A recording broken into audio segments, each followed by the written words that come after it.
Hi, I'm Emily Cannell. I'm Inc.'s resident Shark Tank expert, and this is Tips from the Tank. Today we're talking about Season 11, Episode 6, and the pitch for EZC Pak, a line of immune system boosting pills created by Dr. Sarath Malepati. Dr. Malepati was seeking $125,000 for 5% of his business.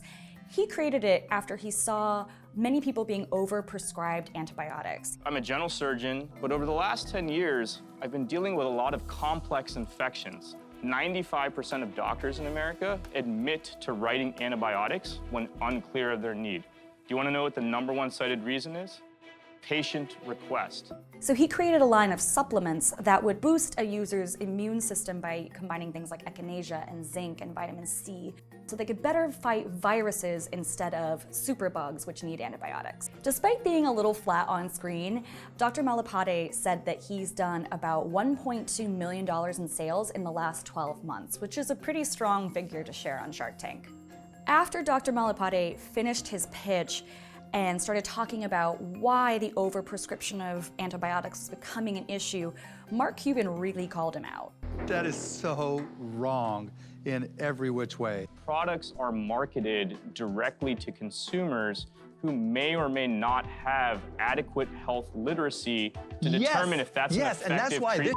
this gets sold. And that's when things really started to go downhill for him. Greiner hops in and agrees that there's also an issue with the number of antibiotics being prescribed to Americans these days. And she also said that when she feels a cold coming on, she tends to turn to natural supplements like zinc, which is in Dr. Malepati's product.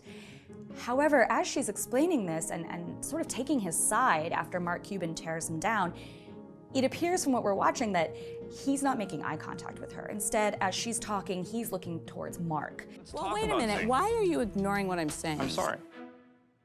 That's odd to me. I'm talking to you and you're looking over at Mark. The fact that when I'm talking to you, you don't even look at me, I'm out. At this point, Dr. Malepati tries to save his pitch, but it's not really working. All the sharks are out except Kevin O'Leary, and the two go back and forth, but eventually settle on $125,000 for 5% of the business with a $1 royalty on products until $450,000 recouped. So the 3 takeaways from this pitch are: 1, don't get antagonistic. Mark's initial criticism of Dr. Malepati's product was the true turning point in this pitch, and the entrepreneur never recovered from that. You could see in his body language, he was physically turned towards Mark. He was trying to make eye contact with Mark when other investors were trying to talk to him. It completely derailed his pitch. Whether you're going on Shark Tank or you're going into an investor meeting to pitch your product, you know the #1 thing you're going to get is criticism. No one's going to open the doors for you and just come smiling and say, yes, we will invest. #2, show you're open to a partnership.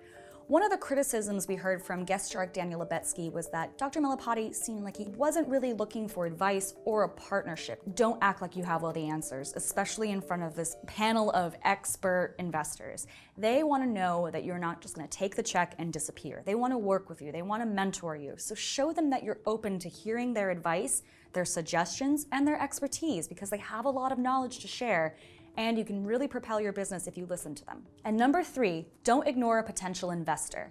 As Greiner was trying to engage with him and tell him that she would be a customer, he was so focused on Mark and the criticism he received that he wasn't listening to her. And she was saying to him, like, yes, I am this person. I am this person who would buy your product. I use zinc. This is made for me. And he lost that. And really, the other sharks weren't so interested. Even if you're going in Shark Tank, knowing who you want to target, don't discount the other sharks. You never know how they're going to respond to your pitch and what you're trying to sell.